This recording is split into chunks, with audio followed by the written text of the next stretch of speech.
Well, good evening, everyone. Welcome to the Institute of Noetic Sciences, Vancouver, Washington Community Group. Our speaker tonight is Dean Schrock, Dr. Dean Schrock. He served as Director of Mind-Body Medicine for a physician management group of 40 cancer centers, where he included hypnosis and guided imagery in the treatment of patients. Here, he found that his cancer patients lived much longer than those receiving only conventional medical care.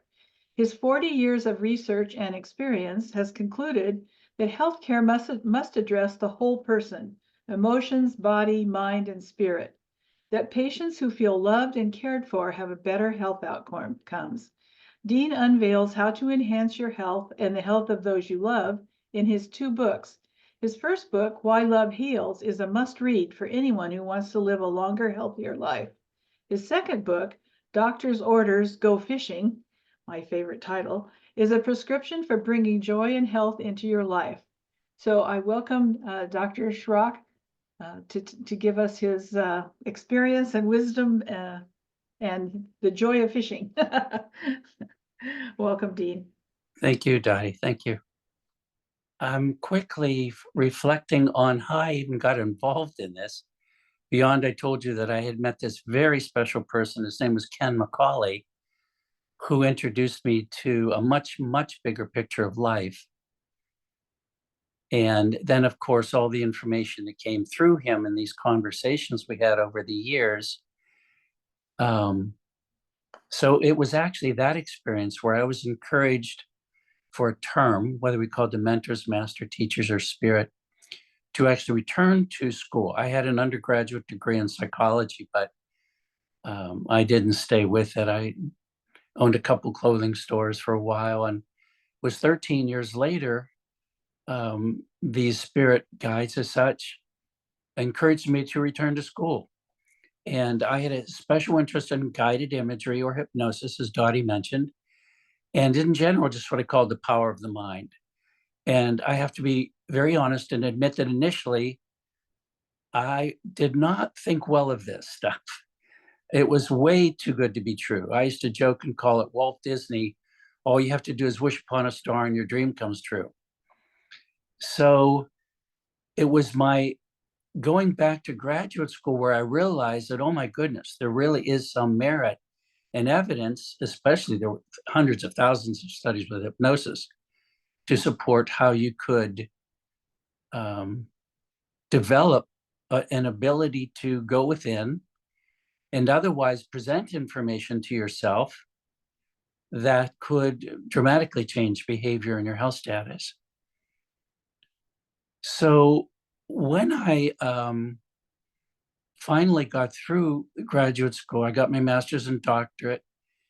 Then I had to do 2 years of internship before I could sit for my licensing exam, which is downright cruel. You get away from all you really need to know for that exam for 2 years before they let you sit for it. Anyhow, my first internship was with the Cleveland Clinic in Cleveland, Ohio. I did all of my schooling in Ohio, even though I was from Pennsylvania. And that was a unique experience because one surgeon in particular had a strong interest in guided imagery and asked me to develop a research protocol to use and test with his breast cancer patients. So that took me about a year just to develop that proposal. But it was interesting, the Department of Psychiatry didn't like the idea of bringing someone in from the outside. So they kind of sat on that project. And then I had a second year internship with a rehab hospital. And this was in Pennsylvania, primarily with people recovering from strokes. So that was a pretty eye-opening experience to come to terms with, where I thought very naively that, I'm trained to fix people, and to come to terms very quickly, you don't fix some people.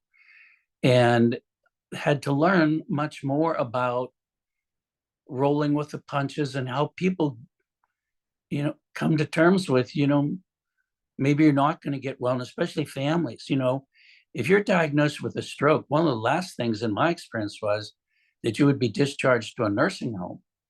And even the experience of saying that to the family, maybe more so than the patient, because now the family member was, his life or her life is going to change dramatically, even though we think of the patient at first. So I learned a great deal. And I also learned the limitation of that medical model, not to be critical, but that I knew that we could do much more than was being presented to these patients. And I'll be candid with you and just say that on the special occasions, I would just tell some patients very selectively, there are some things you could do to try. And I remember especially one time a woman who was paralyzed and told straight out, there's no way she'll walk again or whatever. And I just told her I have much more experience with this and it's possible. I would never say to somebody, if you just do this, you're going to get well. I always like to say, but how would you like to increase your odds? And so I know about the placebo effect. And I knew that if somebody really believed in something, that it would just have as effective as any medical treatment. And about 30% of the time, at least. So as I went on to teach extensively, I would say to patients and families, how would you like to increase your odds?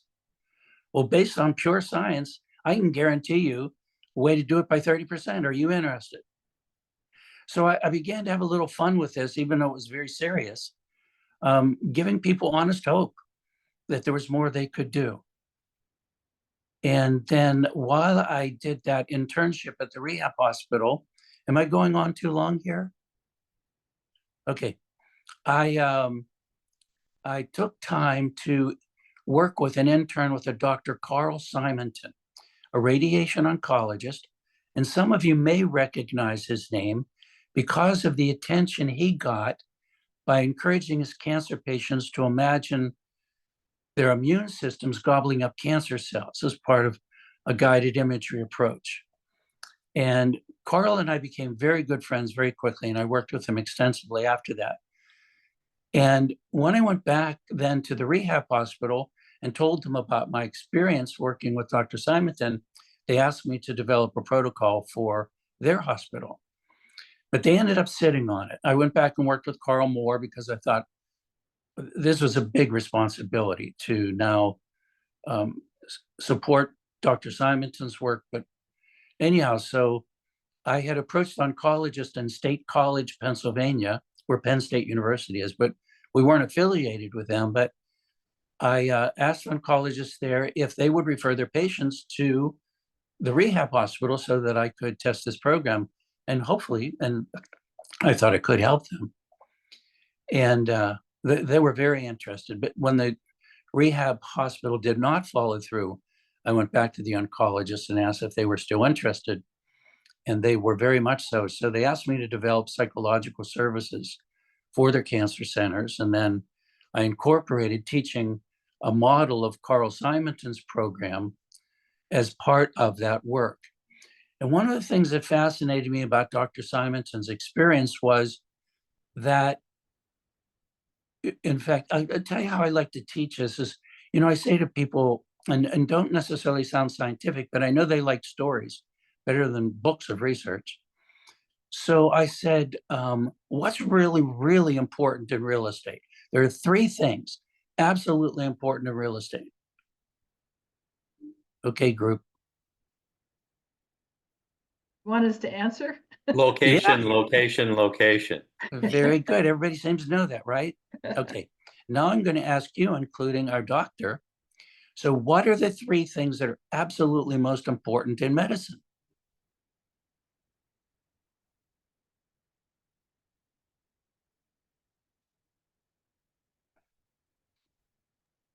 Listening to the patient, I would say.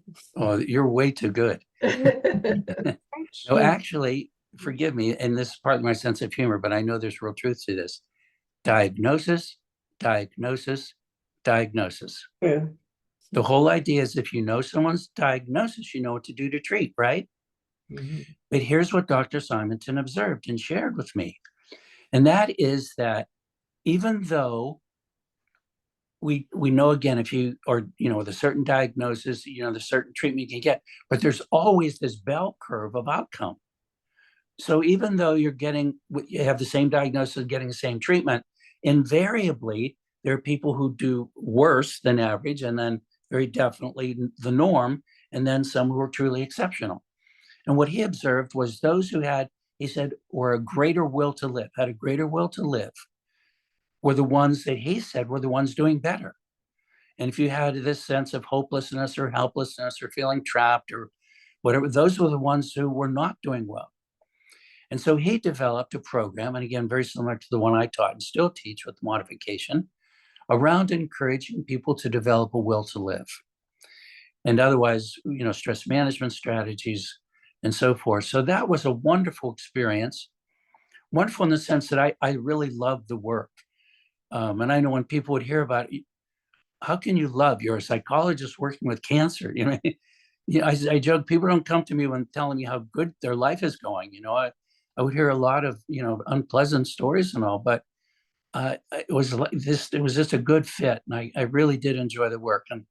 And to respond to you, Dr. Mitchell, and to maybe it was you, Lynn, the importance of rapport that you develop with patients. And so when I would go to these different centers and teach for a while and then have to move on, I would ask, okay, please tell me what helped you.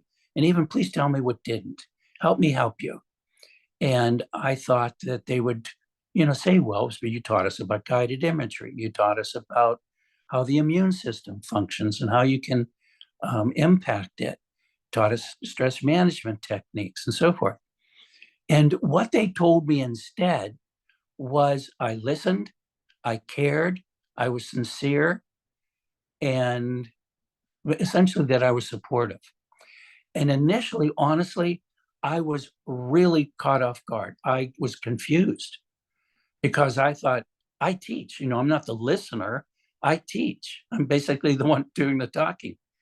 But in my position as a psychologist, I was afforded the opportunity to spend much more time with patients than normally you do in a conventional medical setting, and the time you're allowed to really sit with them and listen and be supportive. And part of my idea of developing the will to live and coming to terms with the last thing I wanted these people to do is withdraw and wait to die. There was this real image of if you get cancer, you're going to not just die, you're going to fall apart and die. So I even started holding picnics for patients and families. So they got to know me in a different way. And it was a very, very good experience. And so when I remember I was in State College, at one point, someone from Penn State's biobehavioral health department became aware of what I was doing and asked if he could sit in, and at some point said, there's a way we could research this and see or test its effectiveness. And I didn't know that he was interested in looking at longevity. That's a pretty big stretch in my experience for medical personnel to think about that what we're doing would literally affect longevity. It was more about just being supportive. And what we found was that, in fact, that we only had enough numbers, if you understand statistics, to look at stage 1 breast and stage 1 prostate. But we did a matched control study where we had almost 3 matches for every patient. And I think we had around 50 of my patients who we matched with the controls. And what we found looking back, I think 7 years, I think the mean was 4.2 years, that people who had gone through my program compared to other people, the same diagnosis, everything, same docs and so forth.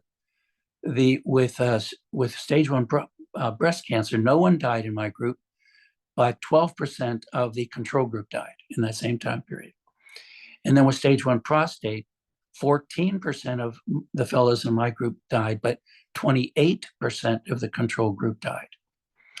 So when Dr. Larry Dawsey, I don't know if you recognize that name, I suspect many of you will, heard about my research. In fact, I happened to, one of these coincidences where our physician management group was in Florida kind of vacationing, but also attending lectures. I was glad they always included me and respected what I had to say.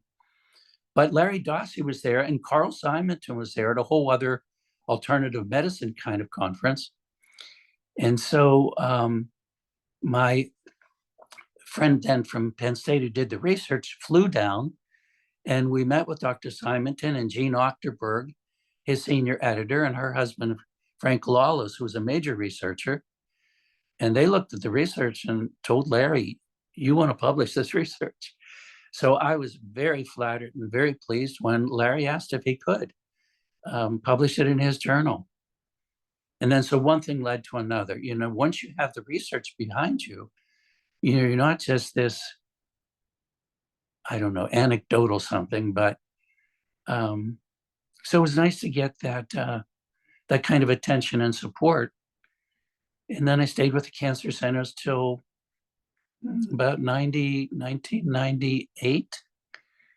And then unfortunately, the foundation that had been paying me to do this work folded, and I was on my own. But I still then would go around and offer to talk and teach and lecture. And so I ended up where a number of physicians, to my pleasant surprise, asked me to work with them, to help them. And so they just, you know, I got more known for what I was doing. And the very interesting thing that happened early on when I was encouraging people to develop this will to live, to do more that really brought them great joy and meaning in their lives, they found it too selfish. Here I was, one of their doctors. We were telling them as part of your treatment. We even, at Christmas time, we would give out a calendar. We would hold a party. And you know how normally, I probably have this prop handy, but if you can appreciate a facsimile of a prescription.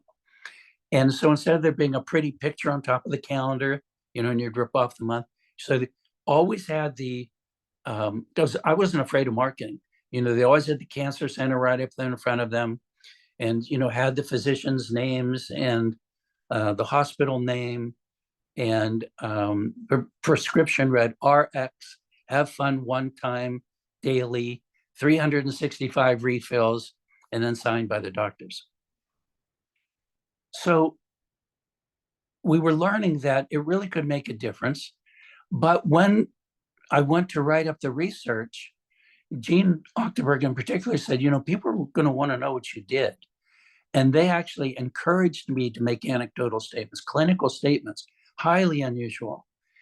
And initially I said, and the way I wrote it up, oh, I was reluctant to do that. Nonsense. I couldn't wait to tell people what I discovered and share that. And that was that, like Dean Ornish found in his work with heart disease, in the end, it was all about feeling loved and cared for. So when I did that in my research, I was hesitant and felt very awkward, like Dean Ornish said, looking back 30 years in the medical literature and psychological literature, looking at keywords love and heart disease. He found 4 mentions in 30 years of love and heart disease, and none in the psychological literature. And so the kind of joke was, well, doctors don't talk about love. So when I guess it was me, and the teacher part of me is coming to terms with how can love really heal? I mean, no kidding. How could it literally lead to remission of cancer? So that became my mission, and then why I wrote this book, Why Love Heals. And I looked for as much scientific evidence as I could find, but I found there was considerable other evidence as well. And I thought, well, I'm just going to put this together and write the book. And then a really unique thing happened. You know, I told you I've met so many friends who are psychic. And so I met this one woman, her name is Sharon Bauer, and I wrote about her in my book, Why Love Heals. And Sharon said when I met her that she was a very good psychic, and she was, but she couldn't read for herself. That was the word she used for getting information for herself. Well, I had so much experience with this. I knew that she could, just somehow it was blocked. So I offered to help her. And she said, okay, if you do, and she was open to that, I'll give you a reading. I thought, okay.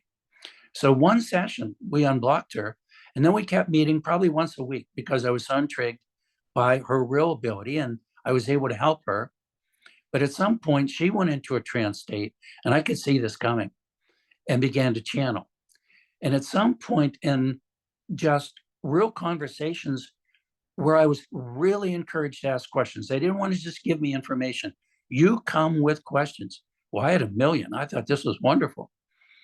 But at some point when I was asking about intuition and different kinds of intuition, like in individuals or a channels, or, is it whatever the level or however you could get those insights. My wife sat in on most of these sessions, and she asked this personality coming through, well, so who are you, or what level are you at? And he said, I can't believe I'm blanking on this, but like advanced master, or, oh, I apologize, and my name is John the Baptist. And my mouth dropped, my wife's mouth dropped, and we had many, many more sessions. But at one point I said to John, coming to terms with, I'm a writer. I'd never really thought of myself as a writer, even at that point. But I said, you know what? I'll be glad to say anything you want to say if you would like to give a message or be part of this. And he was pleased. So a significant part of the end of the book, I included some of the many transcripts of some of the many conversations we had. And I remember when he said, you come with questions. So I said, I've got one for you right now. Tell me why love heals. And just like that, he did. And so it went on and on and on.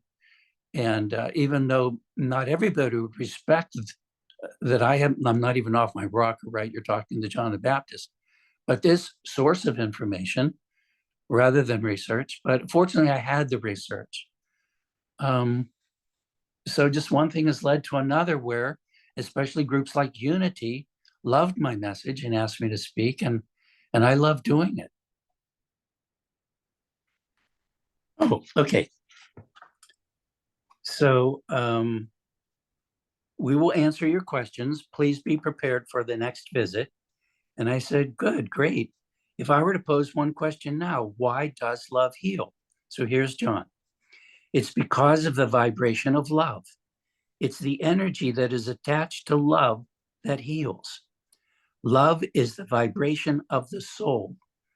It's a direct connection from us on the other side to their soul. It's not a physical connection. It's a spiritual connection. Love is spiritual. Love is a communication, a vibration within itself, a vibration that penetrates to the soul on a soul level.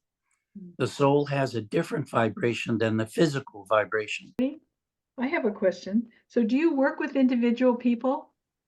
I do. I gave up my license when I came to Oregon. I knew, this is personal, but I knew that there was way more that people could do and how I could help them. And I felt very limited by my license.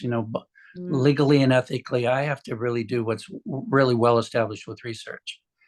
And I just couldn't do that any longer. So what it disallowed was then to accept insurance to work with people and then, work as a psychologist. But, you can this way, you can call yourself a coach. There are other ways you can still do this, or just as a consultant. So yes, absolutely. To this day, I still do. I just love the work. May I tell another story that I think you'll really enjoy? Absolutely. It was a very recent story, actually. Okay. Mhm. Okay. So when I worked for these cancer centers, the physician who was the head of this large group was brilliant. He got his MD from Penn. He got his MBA from their School of Business, the Wharton School of Business, at the same time. Brilliant man. And fortunately, though, he didn't really understand what I did, but he knew that they could use the psychological support. But anyhow, after a number of years, and I was working with numbers of his patients, I got to know this one couple really well. And at some point, this fellow really was not doing well. And his wife called me and said that her husband was in the hospital. Would I come see him? So I went over right away. And I didn't know how bad it was. And it's awkward to talk in terms of prognoses, but he really wasn't supposed to live through the weekend. And as part of what has been my personal experience, and then I taught people, was how to go inside and connect with your own inner advisor. You know, they use different words or terms for connecting with your soul or some aspect of yourself. As a psychologist, people might call it a subconscious or a superconscious, but some terms just are more acceptable than others, but whatever you want to call that. And I was surprised when I was with him then, because he wasn't doing so well, that he actually was able to go inside. And I'd experienced doing that before. And he didn't really come up with anything, though, as he made that connection. But when he was coming out of that, let's call it altered state of consciousness, he sat straight up in bed and he said, I know what it is. And he shared this very personal guilt. What it was, and interestingly, we talk about a target organ. Why does someone get one type of cancer, not another? He had lung cancer and he had to get it off his chest. So now he shared with me again what went on, and his wife was there with us, who I knew very well also, and knew that they had a good relationship. And I thought, oh, okay, maybe this is it. That was really the underlying factor. I look at symptoms, as I call them, benevolent messengers. And so if you're just treating the symptom and not what is likely really underlying the particular symptom, you're going to have a chronic symptom. It's not going to change it very much.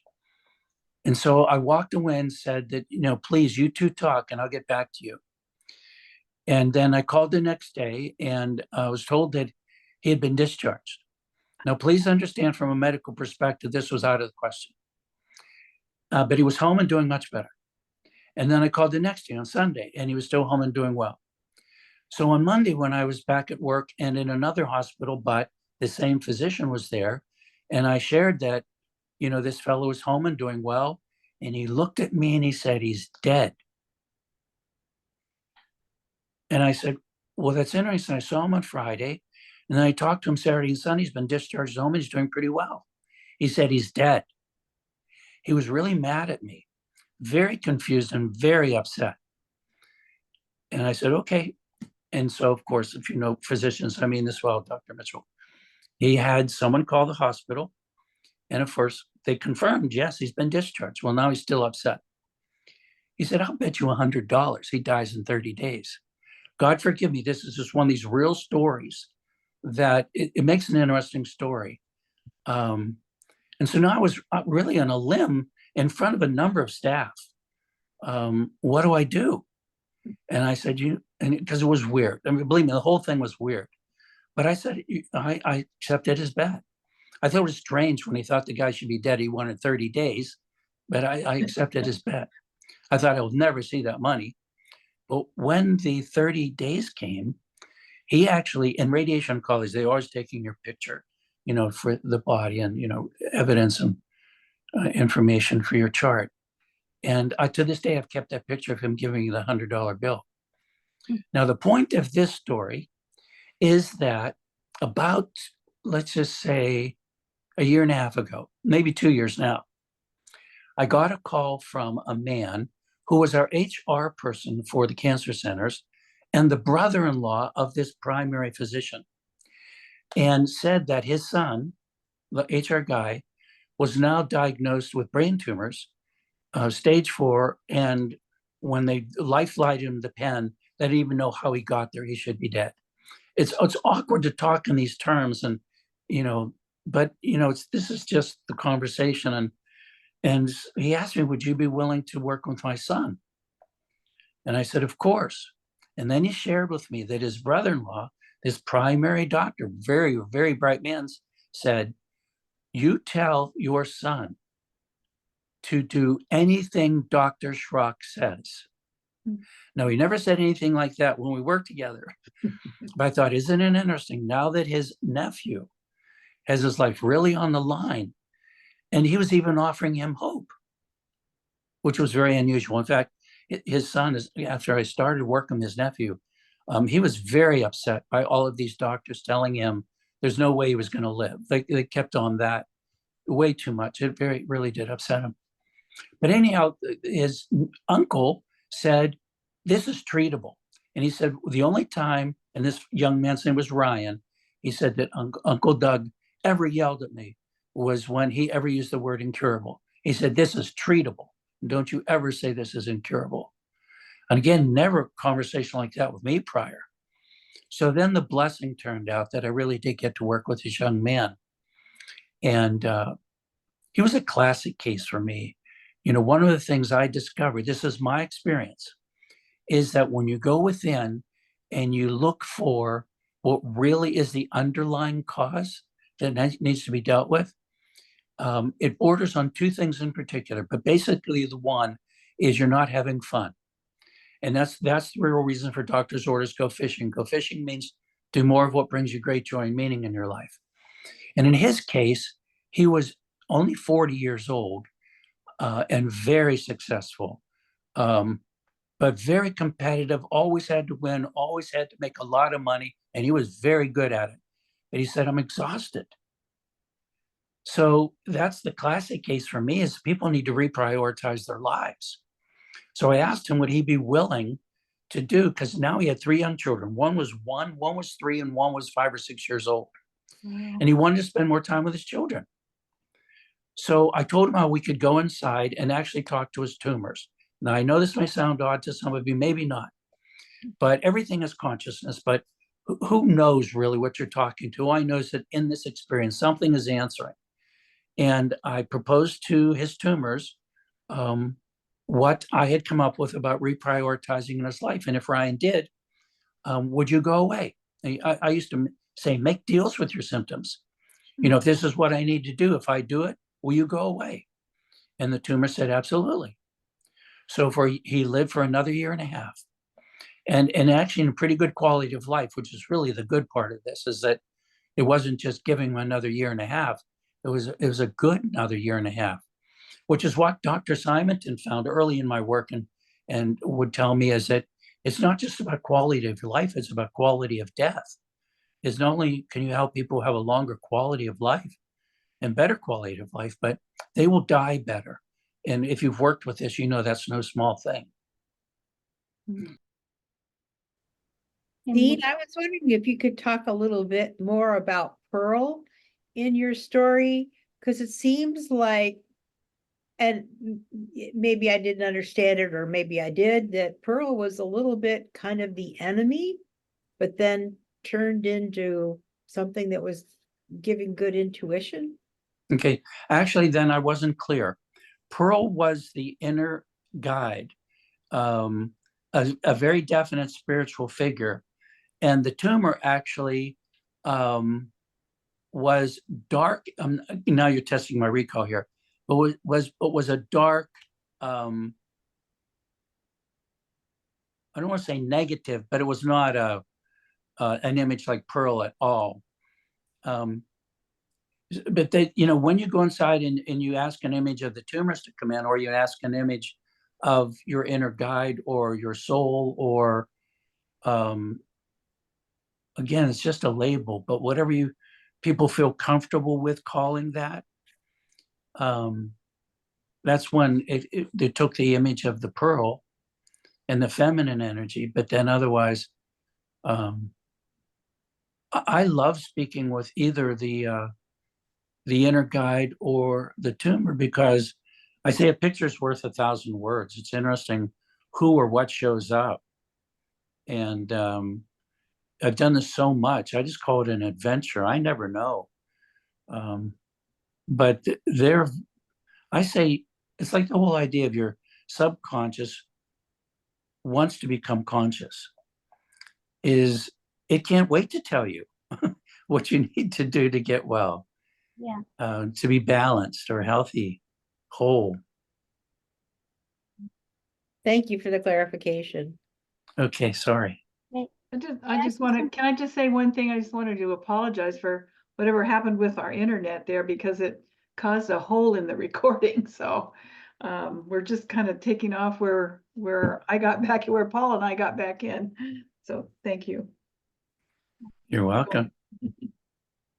I read this fascinating book called Dreams and Death, but it's written by these 2 hospice nurses, and as they were taking care of their hospice patients, And many of them were quite elderly. But every day as they were caring for them, they'd say, come in the morning and they say to the patient, oh, did you have any dreams last night? And the patient would say, well, yes, I did. Let's see, what was it? And I'll just take one of the dreams. And so one lady says, well, I dreamt I was at a wedding. Oh, nurse says, really, really? Okay. Who was the bride? And she says, oh, I was the bride. And then nurse says, well, do you know when the wedding will take place? So actually the dream was she was planning to go to this wedding. And she says, it's this Thursday. Well, it turned out that on that Thursday, the lady passed away. And they were noticing in these dreams, these two nurses were documenting it. And it's a book called, I'm not trying to sell anything here, but I just have a library full of stuff. It's called Dreams and Death, the benefits of dreams before, during, and after death. And you can get it online and it's on Kindle and all this. But so that they would get clues from the patients from their dreams about when they would transition. And so they always tried to make the patients very peaceful and calm and happy, going fishing, doing what they love to do. And because when Sharon was talking about, her friend passing, just in his sleep like that, very pleasantly. So I just wanted to share that about this, that and it's actually very helpful for hospice workers to talk about dreams with their patients. That's all I have to say. And do you work with people with chronic conditions also? Yes, primarily it was, like I said earlier, with strokes and cancer, but also chronic pain, which in my experience was the most difficult to work with. When people came to see me, they had probably an average of 5 years of pain, and the medical approaches had not worked or not worked well. And I used to joke that I was glad my desk was as wide as it was, because they would come in with this idea that the doctor said was all in my head, and all I had to do was imagine my pain away, because I thought they would slug me. Nothing's worked in 5 years. In the meantime, they're dealing with the pain, and this joker is going to tell you to imagine your pain away. But I had a very, very good experience with them once I explained to them how it is that they could do that. And it included a lot of common sense, like when you're busy doing what you like to do, you tend to forget your aches and pains. And so part of my approach would be to get them, to the extent they could or would, to do some things they really loved, that they really enjoyed. And I remember one time we got in a little bit of trouble kind of because this one patient loved to go to the casino and gamble, play the slot machines. But he was on workers' comp. And so now workers' comp saying, you're just sandbagging, when I'm telling him as part of his treatment to do what he really loves and enjoys. He never had pain when he was in the casino. Right. Victoria, you have a question? Yeah, I guess I'm trying to operationalize this for myself, and for other people. So what do you see? Like, what do you say to health professionals or doctors to do that they're not doing? Like, what do you attribute? What were you doing that made your that helped your patients do better than the control group? Okay, so forgive a sense of humor to start. Can you spell malpractice? I'm sorry, say it. Can you spell malpractice? All right, so here's my sense of humor. Is physicians, like any profession, are well trained to do what they do. But within a concept we call wellness today, which three primary things are nutrition, exercise, and stress management. To this very day in medical school, most medical schools do not require their student physicians to study this.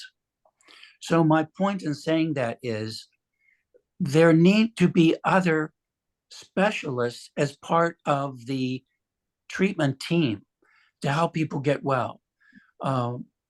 So certainly even someone with a spiritual background. In fact, as far as I know, it's now, when they go through this very serious review, all hospitals do, they actually have to have some spiritual somebody on staff to in order to get renewed for their hospital license.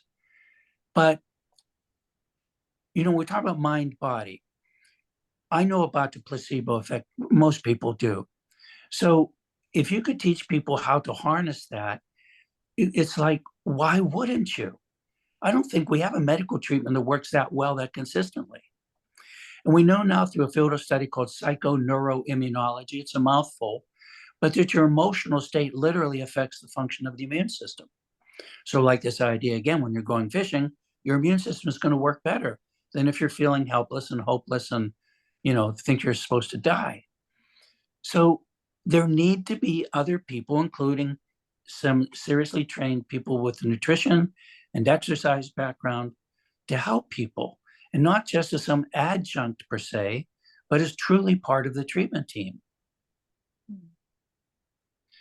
So I wouldn't expect a physician to do those things. In fact, I would say almost certainly that your physician is not the right person to go to, the best person to go to, if they really wanted to know more about nutrition, exercise, and stress management, or certainly the spiritual factor. And so what you did differently then was bring in that spiritual factor for your patients. I would never have been as open with them as I've been with you. I worked in a medical center and I walked a tightrope. I was very careful how I said what I said, but I got good at it. I love being in that position and to help the extent I could. But I still told them about intuition and how they could develop their intuition. I could talk about it like the idea of the way we understand it as we try to understand the creativity. What are the factors that go into helping people be more creative? But also the extensive evidence that was there about people going within, certainly meditation. And you can't not address the spiritual part of it. The historic precedent for meditating at all is to discover this core eternal truth of who you are. But I didn't talk about it like that as much as, like Herbert Benson at Harvard back in the 70s wrote about the relaxation response. So here we actually did have some research where he really went out on a limb to test meditation. In that case, I think it was transpersonal, or I'm forgetting what they call it, transcendental meditation. But found that there were 4 primary factors that really could account for the relaxation response. So I would teach that. But also the idea that when they went within, they could get these other insights. And I had created it. Then we used audio tapes and a cassette player. But I recorded some guided imagery exercises that told them how they could go inside and make this interconnection.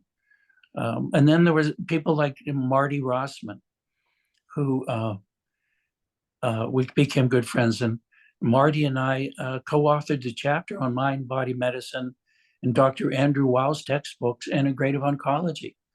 And Marty happened to be the co-founder of the Academy for Guided Imagery. Of course, Carl Simon taught that. There were a number of people who did.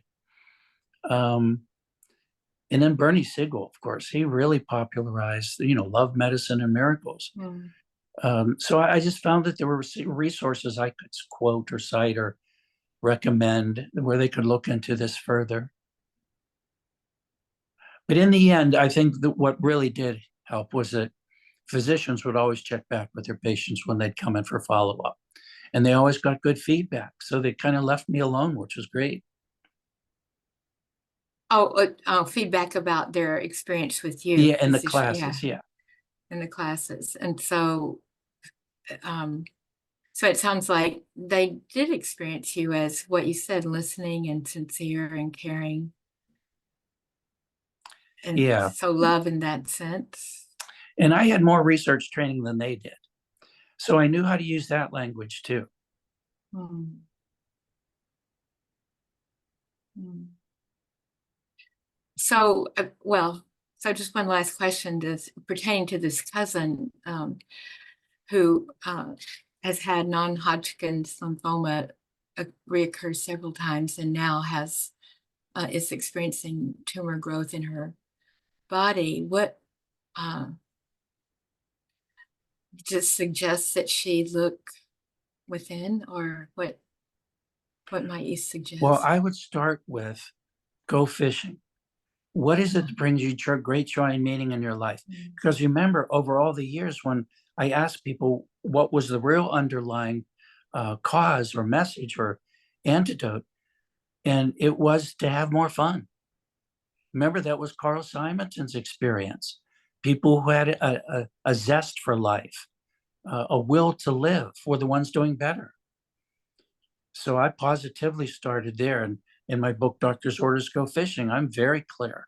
That's what I want you to do as part of your treatment, or not even as your treatment necessarily, just I know that it's going to impact your immune system.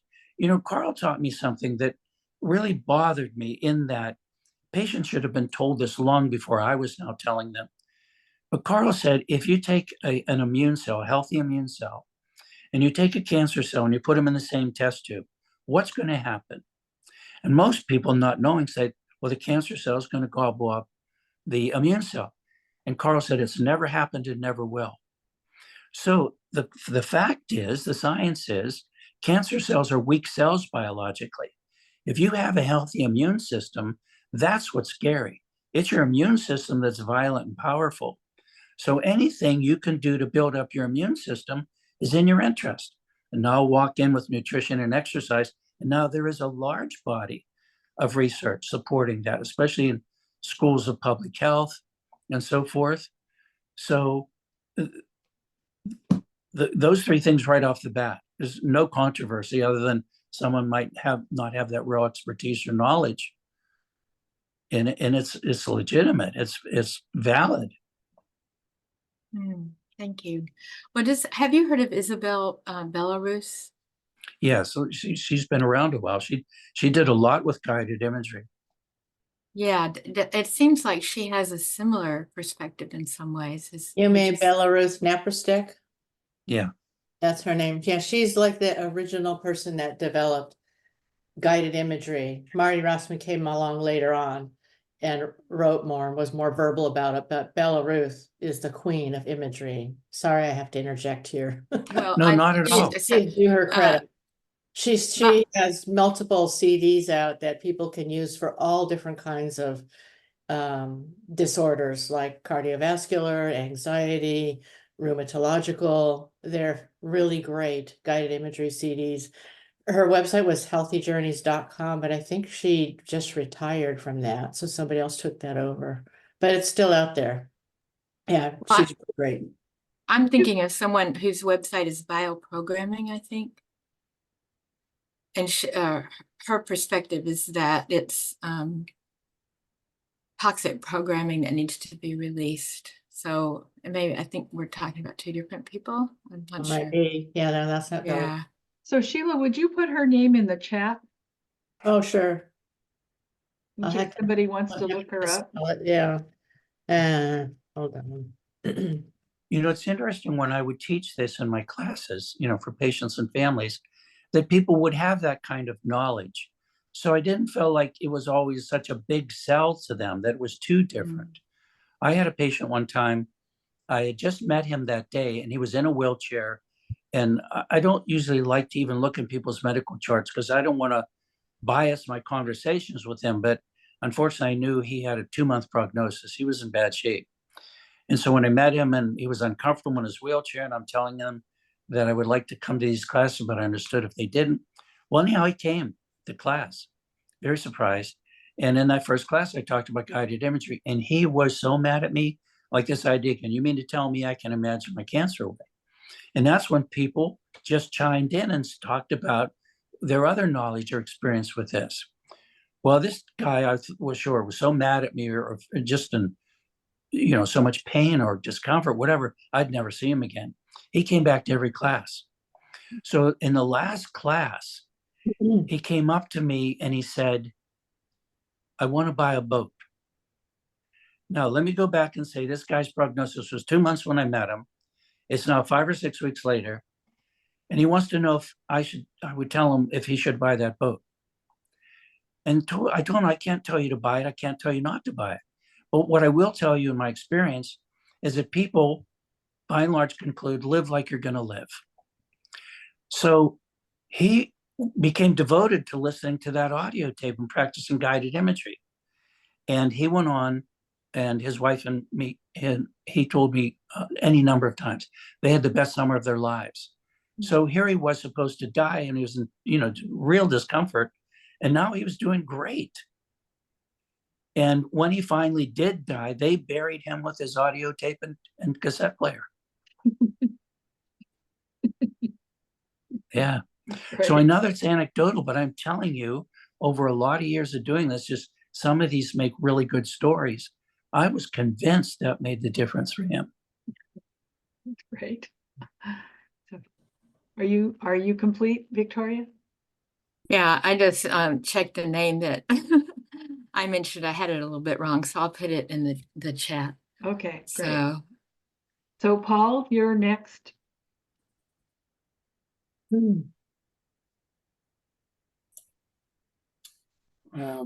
My question is, well, I've actually, Dottie tells me that I have an incredibly strong will.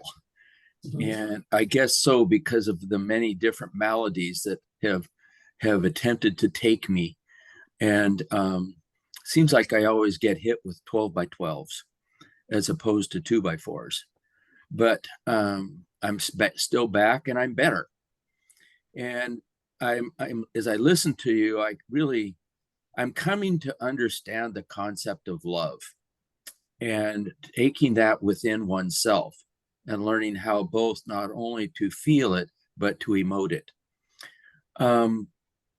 My question is, a relative of mine, that's my daughter, has had a lot of medical maladies since she was 14. She's now 42. And I would say she's in a constant state of pain for the most part, of one sort or another. And along with that comes anger. As a relative, how do we help a person in that state? Okay. The first thought comes to my mind is be present. In working with all these different hospitals, and even when they would have meetings where all the staff would get together, including van drivers, it was very common for the hospital to have drivers to go pick up patients and bring them in for the radiation treatments. So I remember a van driver asking me one time and telling me, the patients and family were always asking questions, about what they should do and so forth. He said, I didn't know. And I said, that's maybe one of the best things you could actually say to them is you don't really know. If you're really sincere and coming from your heart, people know it. And it's not so much that there's the right thing to say, it's that you're treating someone like a best friend where you could just say, I don't know what to do, but you know what? I'm going to be with you, and whatever it takes, we're going to see this through together, whatever happens. And so my honest answer kind of just for the moment is, it's to say something like, I don't know, but I'm going to do whatever I can and be with you and help you as best I can, even if I don't know. Mm.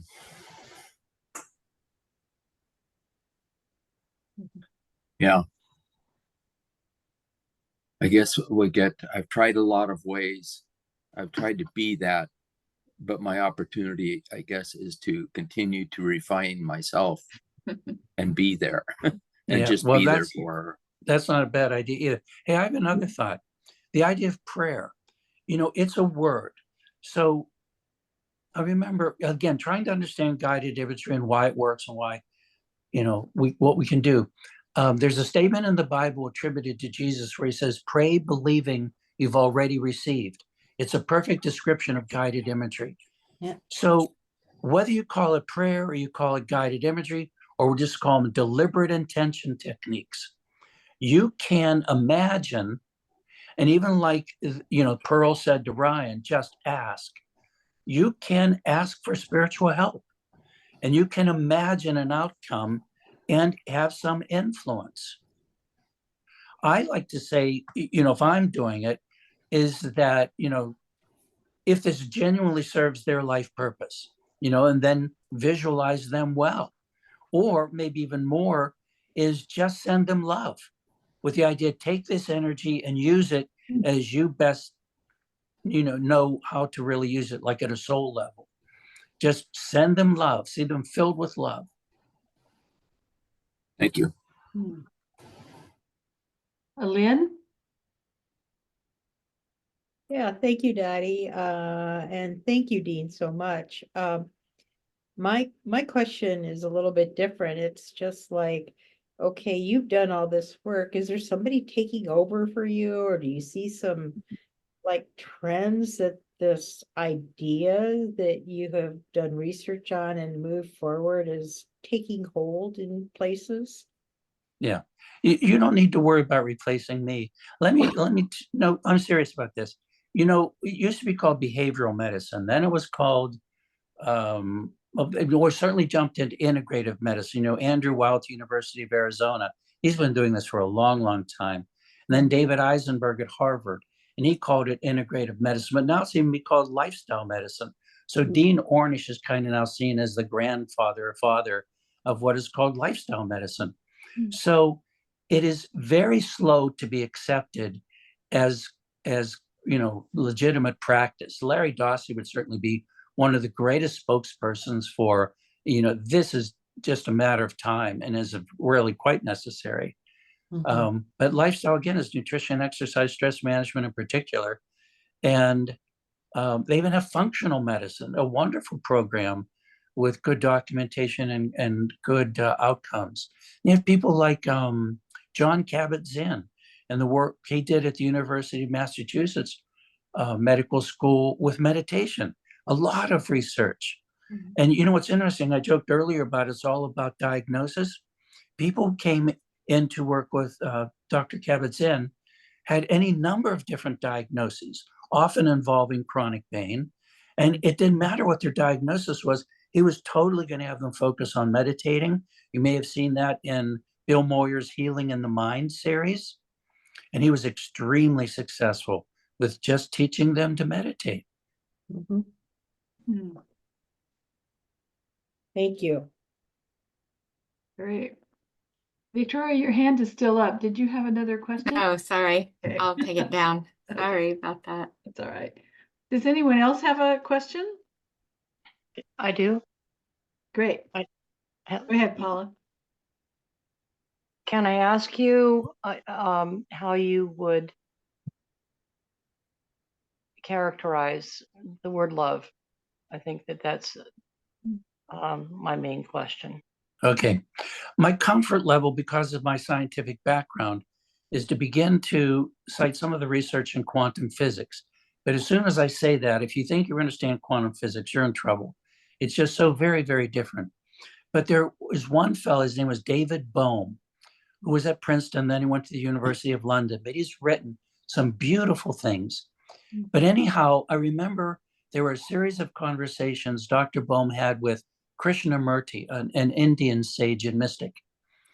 And I remember a conclusion they came up with, which I wrote about in my book, Why Love Heals, is that underlying all of physical reality as we understand it, that's where Max Planck started it. And then within the next 15 years, 4 physicists had gotten the Nobel Prize in physics for coming up with this understanding that underlying physical reality is what David Bohm called a primary reality, but a quantum field that underlies and connects everything. There was no here and there. It was fascinating that where they were concluding there's no cause and effect at the quantum level. That's absurd, except that's quantum physics.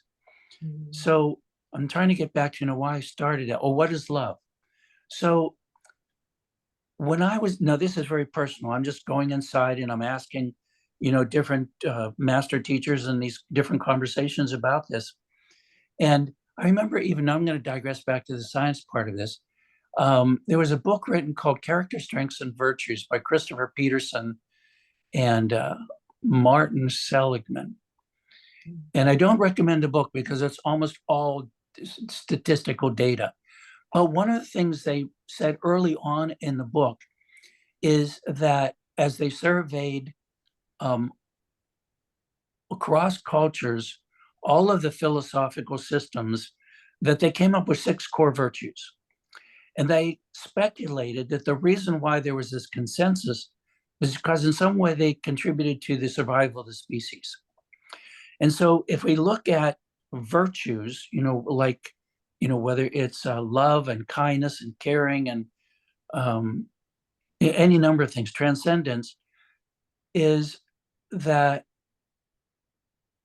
if you resonate with those qualities, you're resonating with this core life force energy, quantum field, whatever you want to call it, and then allow for a less resistance within the body to the flow of this life force energy. And I'd like to give a tangible example if this helps. In electricity, there's a term called in phase, which means that there's the least amount of resistance in the flow of that energy. In fact, when they measure with an ohm meter the flow of electricity, they're actually measuring the amount of resistance. But when it's flowing optimally, they call it in phase. And so I would say that for the human, but then the spiritual perspective is when you are resonating with these core virtues, it's not like be good for goodness sake. You are literally allowing the body to function more efficiently with the least resistance. So you could call it life force, depending again on the time and culture and perspective. It's ki, it's chi, it's prana. You could call it the Holy Spirit. It's a label to understand a life force energy that is what we would call God or life or the source of all that is.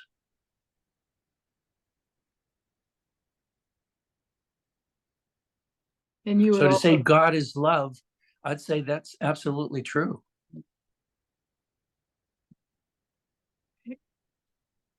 I think Sharon has a question. You're on mute, Sharon. I'm sorry. There now. I found that it's so important when we're seeking answers, the wording of the question we ask is really important.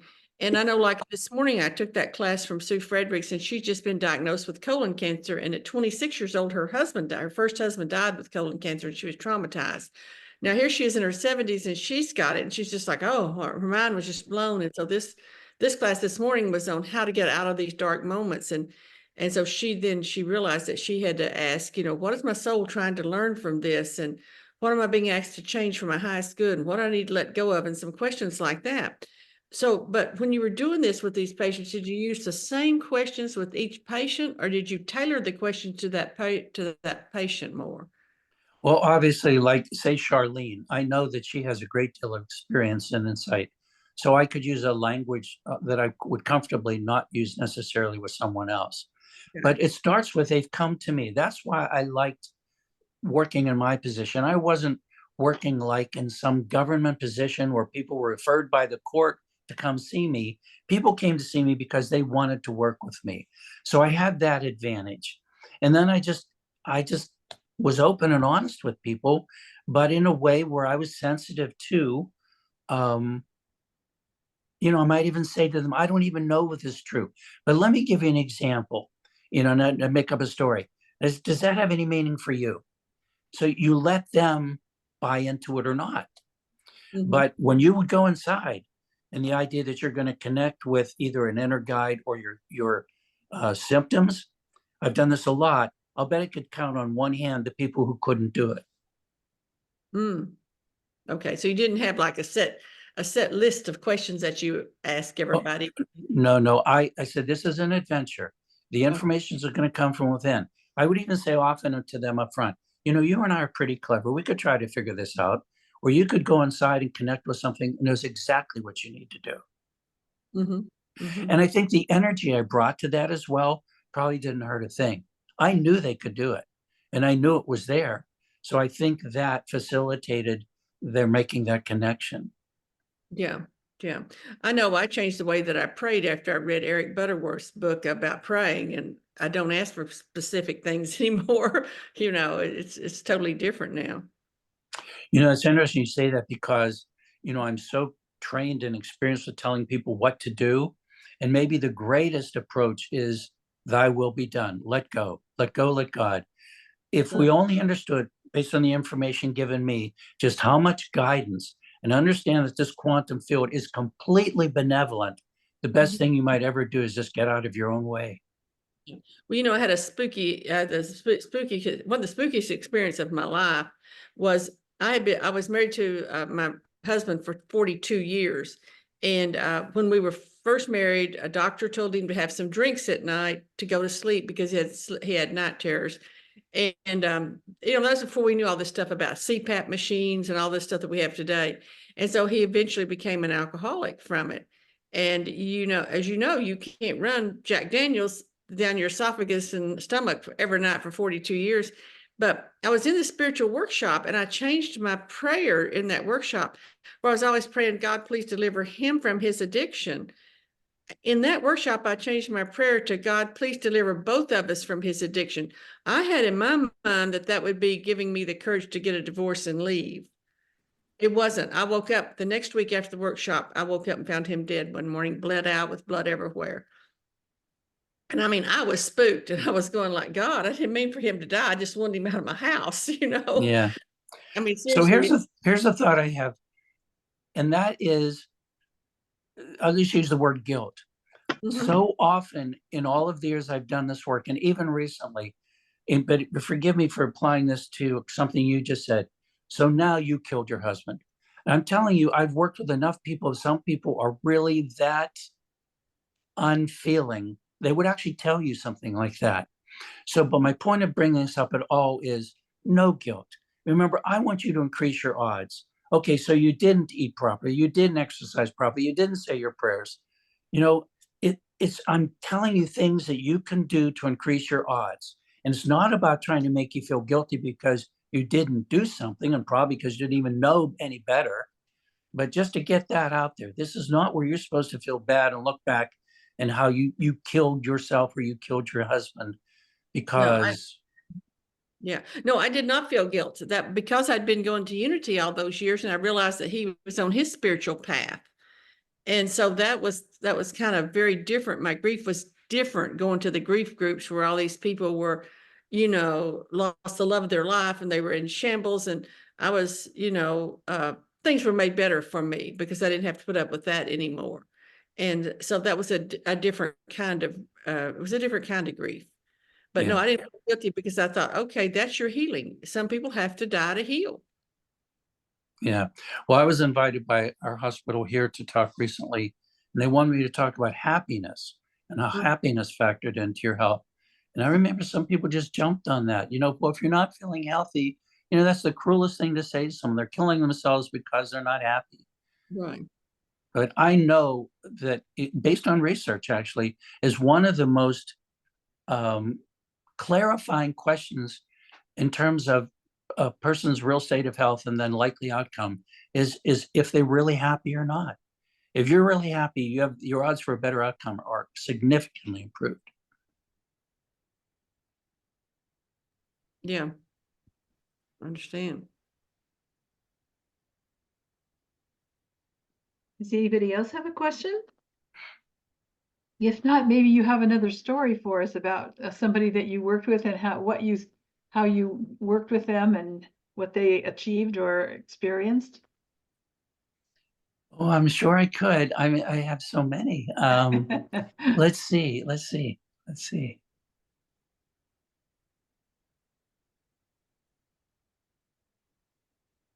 I think I like to tell stories around, like when you're busy doing what you like to do, you tend to forget your aches and pains. You know, like this guy would go to the casino and have no pain. Well, I've met so many good-hearted people along the way. And this one man was so pleased with what I was doing.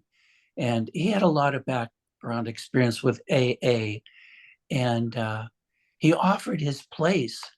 He lived with a lot of acreage, but he had behind his house the biggest picnic shelter I've ever seen.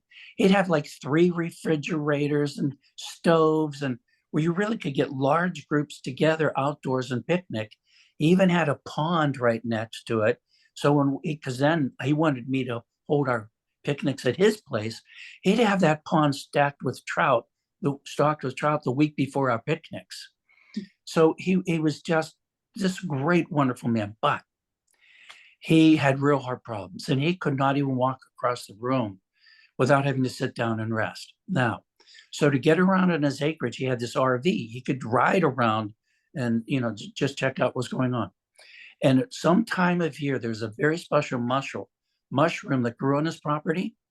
And when he found it, he could get off of that RV and walk and find and dig up mushrooms for hours. I love stories like that. It's better than research. Oh, here's my favorite. In Pennsylvania, and I don't know enough about Washington, but I learned in Oregon, elk hunting or deer hunting is a big deal. Well, it was such a big deal in Pennsylvania, they closed public schools the first day of buck season. And I joke, this is not normal behavior, but it's to point out the value of buck hunting. So when it came buck season, we literally lost up to 2/3 of our patients. They were going buck hunting. And so then I would tell my story to classes.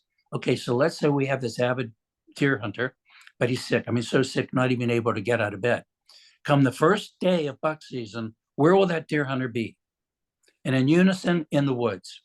So then I would go on and say, okay, now let's say that this very sick deer hunter gets a buck. Do you think he or she's likely to feel better for having gone hunting? And of course, there was a complete agreement. But then here's even better. I said, do you think that person's going to be nicer to live with or work with when he or she gets home after getting that buck? Everybody wins when you go fishing. You think about it. That's great. So that's why I think I was effective in helping these people, was that they taught me, skip the research, tell these stories. But, over time, these were really, I thought, important stories and very real. And I think like I seem to be coming across to your group, is I'm just telling you my experience, but I can't back away from it just because it's anecdotal. And that's why I was so pleased when Gene Ochterberg and Larry Dossi said, you can tell your clinical experience as part of explaining how just 12 hours of instruction, led to those really significant outcomes, improvement. So do you have those tapes available that you developed for, going in? I do, because I use them in my current class. We did them on CDs. We upgraded to CDs, but now most people don't even have CD players. So I did create downloads that you could get through an MP3. I'm pretty sure you could go online to my website and they're there. I'm pretty sure. Okay. DeanSchrock.com. Okay. I'll send out your email address. I sent it out with the notice. I'll send it out with the link to the YouTube video also. Yeah. And also you can contact me through my website. So please, if people would still like to ask questions or whatever, you can connect with me through the website. Great. That's great. Yeah, so any last minute things you'd like to say? Put you on the spot. That's Oh, here. often asked me after an interview. And so the 2 big things is go fishing. It has to sound so lighthearted when you think about radiation, chemotherapy, surgery, and go fishing, but it is critical for people to learn how to have more fun. And the other is making this connection within. I had read this book series before, The Life and Teachings of Masters of the Far East by Baird Spalding. And I even had a unique experience of through a psychic talking with Baird, because I was so excited about his books, and rereading again, I became as excited again. But what impressed me, and it didn't at first that I remember, is that the greatest message of all is that we are God. We are this life force energy expressing in form. And if people could really, get into this totally focused space of understanding their perfection, not in an egotistical way, but just you are God, experiencing I call it an adventure, that human life is just really like this great big amusement park, and sometimes you get to go through the haunted, house, or the roller coaster, or the tilt-a-whirl, whatever, but it's an adventure. And however you make the best of it, but making that connection within, just like Pearl told Ryan, just ask. And how John told me, just ask your questions. And so I can ask myself within. Now my wife, it turns out, also is very psychic. So even just today, we wanted to check in about something. So we just do. And not that it's the end all, but I just know too much now. I've been doing this too long. And I like that I have my scientific training, but I actually, if I get a strong feeling or information from a resource I really respect, I can tell you what I'm going to do. Great. So Lynn, I see that you have your hand up. Yeah, I just had a very quick question, and I may have missed it at the beginning. Where are you located in Oregon? On the central coast of Oregon is in a town called Yachats. So it's in between Newport and Florence, if you Okay, know where those are. It's a half-hour drive from Yachats to either Florence or Newport. thank you. And Joye, you have your hand up. Yes, I just wanted to really thank you, Jean, for all of the wisdom and grace and the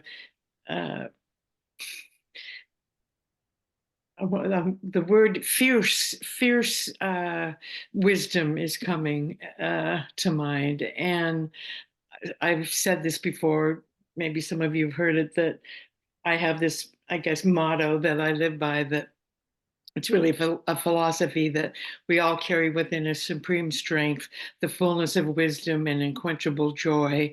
It can't be thwarted, it can't be denied, and it can never, ever, ever be taken away. And the question is, what would it be like to live from that place unceasingly?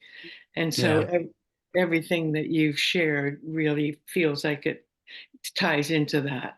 Yeah, and I think you were saying that because, again, in this book that I've just been rereading, anything is possible. I mean, anything is possible. So I'm going to say something that's maybe sound a bit outrageous, especially because of my scientific training, but the idea of an immaculate birth, or the idea of what your belief can move mountains. I'm telling you, it's possible. Okay, well, we have 5 more minutes. If anybody has a last question, Charlene, I see you have your hand up. You'll have to unmute yourself. Could you put the name of the book in the chat? The Life and Teaching of the Masters of the Far East by Baird, B-A-I-R-D, Spalding, S-P-A-L-D-I-N-G. And there's 3 volumes, isn't there? Actually, they say there are 6. I only know of 5. I have 5. And they're at most 200 pages long. And because of at least the way I resonate with these, they read very comfortably. It's easy to read one in a day or two. Thank you. I'll put it in the link email. Thank you. Life and Teaching of the Masters of the Far East by Baird Spalding. There it's all. Okay, got it. So Charlene, you need to unmute yourself.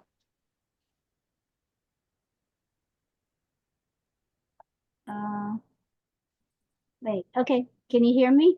Mhm. Yes. Yeah. I just wanted to say that Yachats, for the person who asked about where we live, it's spelled in a funny way. It's Yachats. And so if you're looking for it on the map, you know, it's not spelled phonetically. It sounds like Yachats, really. And I forgot what the other thing was that I wanted to say. I'm at that age, I guess. Anyway, it was a pleasure, and it's fun to. It's a great privilege to hear Dean in his classes, which he gives up at the Samaritan Health Center every week for 6 weeks, and I've learned so much. And if anyone can take his classes, I highly recommend it. Thank you. Are they streamed, Dean, or are they, you have to be in person? You know, I've learned over the years that whether it's just me or in general, it's way more effective to teach in person. So I've chosen not to record them and make them available as a video or anything like that. And so, yeah, I mean, obviously I've traveled and been a speaker in different places. But and I think I maybe only do it once a year now, although I'll go be a featured speaker if someone wants it, you know, depending on the situation. But I think I'm just going to teach the series once a year here in Yachats or Newport, Florence. And certainly people, I mean, I know it'd be a bit of a trip and over 6 weeks. The reason why I like to teach it over 6 weeks is not just because that's what I did originally, but I created a workbook. My experience is that people go to a workshop or seminar or whatever, and it's really full of good information. But if you don't really apply this within the next 2 months, it's like, okay, you had a good weekend, but you know, you're not likely to really, if you haven't integrated, use it. So with my workbook, I give you something to do every day. To get into a habit of when the classes are over, you're more likely then to follow through and benefit from it. And then I also say, although I don't like this term, is to find an accountability partner, someone within the class that you'll stay in touch with after the classes, so you can encourage each other or support each other. That's what sounds so wonderful about your IONS group, is you have this opportunity to connect with each other and encourage and support each other. Thank you. And I see Paula, I bet you're the last question. Oh, okay. I just was wondering if it'd be possible to enumerate the 6 virtues that you mentioned, Dean. You said when you're in alignment with that it helps to reduce the resistance to the flow. But I don't know what those 6 virtues might be. Okay, let's see. I have them. Yeah. Go ahead. You want me to? Okay, so the virtues are, can you hear me? Yes. Yes. Okay, number 1, wisdom and knowledge, which is defined as cognitive strengths that entail the acquisition and use of knowledge. And then there's a list of things under that. Do you want me to? Just go ahead with the single virtue at first. Okay. So And one's wisdom and knowledge. okay, and the second one is courage. Courage. Which refers to emotional strengths that involve the exercise of will to accomplish goals in the face of opposition, eternal or internal. That's number 2. Number 3, humanity, defined as interpersonal strengths that involve tending and befriending others. And number 4, justice, defined as civic strengths that underlie healthy community life. Number 5, temperance, defined as strengths that protect against excess. And the last one, number 6, transcendence, defined as strengths that forge connections to the larger universe and provide meaning. Did you get And all? what is the source that you're reading from? Oh, I gave a handout where I handout? copied from the book. Yeah, Character handout. Strengths and Virtues is the name of the book by Christopher Peterson and Martin Seligman. Would it be possible to have that in the chat? written Okay, again, down? Character Strengths and Virtues. Again, forgive me for saying this. I don't recommend you read it. If you Oh. want it, buy my book, Why Love Heals, and I'll give you the shorts and, you Oh, know, okay. the Okay. important information. It's truly page after page of I trust you. statistical data. I believe And you. unless you really, I wouldn't recommend it. Okay. Well, you could copy this page. It's one page, that's all it is. It has a lot on it. Each one, and you can't see it, but each virtue has about a paragraph of subtopics that go under it, and it's quite comprehensive, I think, and it's just one page. Charmaine, can you send that to Dottie and then she could disseminate it? I could. There you go. Thank you so much for being our speaker tonight. Well, thank you for the invitation. I've enjoyed it. Yeah, so I'm going to put this back on gallery view so everyone can, so I can see everyone and we can all say thank you. And it's been great. We really appreciate your conversation and just your way of being, and the knowledge and awareness that you have is just priceless. So thank you. Well, thank you very much. Yeah. Thank you, Dottie. Yes. And thank you everyone for coming and for your participation. It's great. Thank you, Okay. Dean. You're speaking to the choir here, so I'm in total agreement with you. Oh, thank you. I was reminiscing. I know all those people that you were talking about. That's what I grew up with, all those Larry Dossey and all of them. So it's, yeah. It's Yeah. great. Thanks, It's medicine's heading. It's not fast enough. Great, thank you. So thank you, everybody. Thank you, Dottie. Okay. Thank you. Bye-bye. Thank you, Okay, bye. Bye.